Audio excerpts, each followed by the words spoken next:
Hofday, good morning.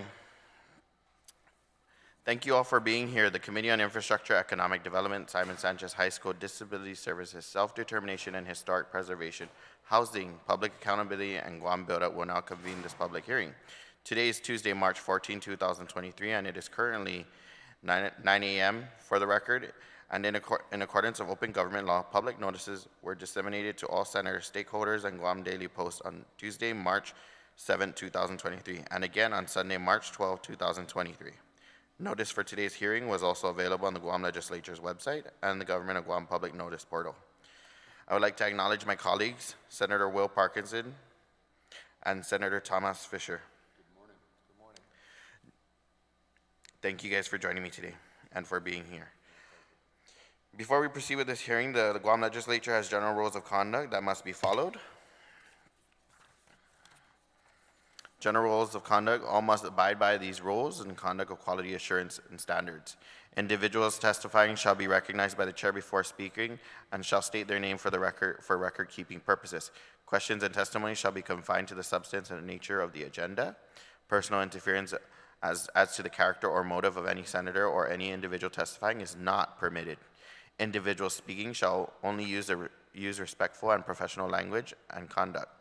The chairperson of the committee may order the removal of it from a hearing of the committee or subcommittee of any person who is not a member of Vilester and Guahan and who fails to observe proper decorum pursuant to the 37th Guam Legislature Standing Rules.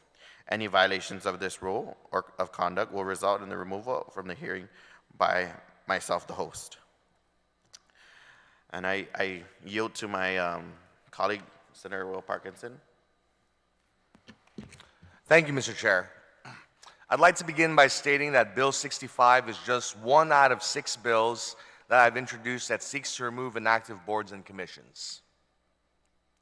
These bills came as a result of a recommendation to abolish inactive boards and commissions that was made in the 2018 Governor's Transition Report, which states that many of the boards and commissions lack appointments, they lack a quorum, and they haven't convened in years. The report continues to recommend that there should be legislation specifically for repealing such boards and commissions.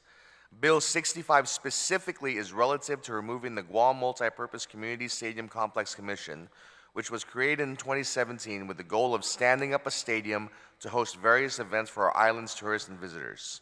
Since then, there has not been much progress or movement within this board. While the goals of the commission are noble and well-intentioned, no commission member has been nominated or confirmed by the governor or the Guam legislature since its inception 6 years ago.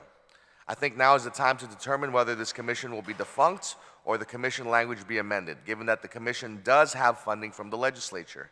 Senator Mary Torres transferred $75,000 from her office budget to GITA to operate this commission, and it is my understanding that money is still sitting there. GITA has contacted my office asking to amend the language instead of repealing it, and I eagerly await their testimony as well as testimony from other stakeholders in the community. Thank you for your time, Mr. Chair. I yield the rest of my time.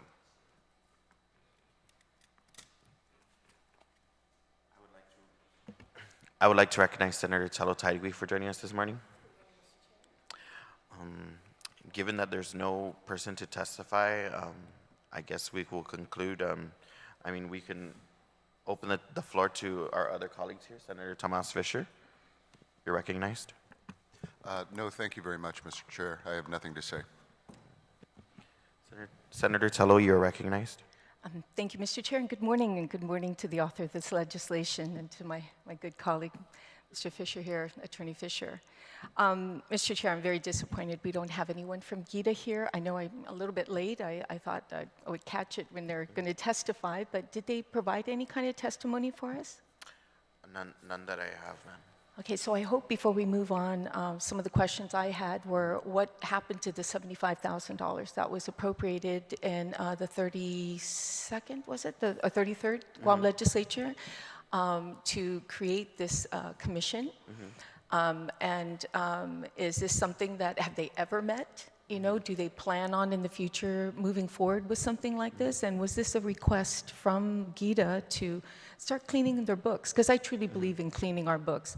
I introduced legislation that actually got rid of a bunch of dormant accounts that were on the books that the OPA suggested. And I know that the good Senator Parkinson had looked at, reports of things that are sitting idle, and it's time we clean our books. So I appreciate this legislation that we do that. And hopefully, if there's anything else that Gita wants to do, we can tag it on. But without them being here, it's very difficult for us to engage in, are we doing the right thing? So I hope that if they do present this testimony, it's given to each and every one of us so we can review it before we move forward. So I thank you so much, and thank you for the opportunity. Okay, again, as I said earlier, there's no one here to testify, so given that circumstance, I will go ahead and open the floor to anyone to give closing remarks before myself. No, we're okay? Okay, the committee will continue to accept testimony for the next 10 working days. Testimonies may be sent to the office of Senator Quinata at guamlegislature.org or delivered to our office of Senator Roy A.B. Quinata at Suite 807, DNA Building, 238 Archbishop F.C. Flores Street, Hagåtña, Guam 96910. A recording of today's hearing will be available on YouTube and Guam Legislature's media. This concludes the public hearing, and it is now 9:05. Thank you and have a good day. God bless.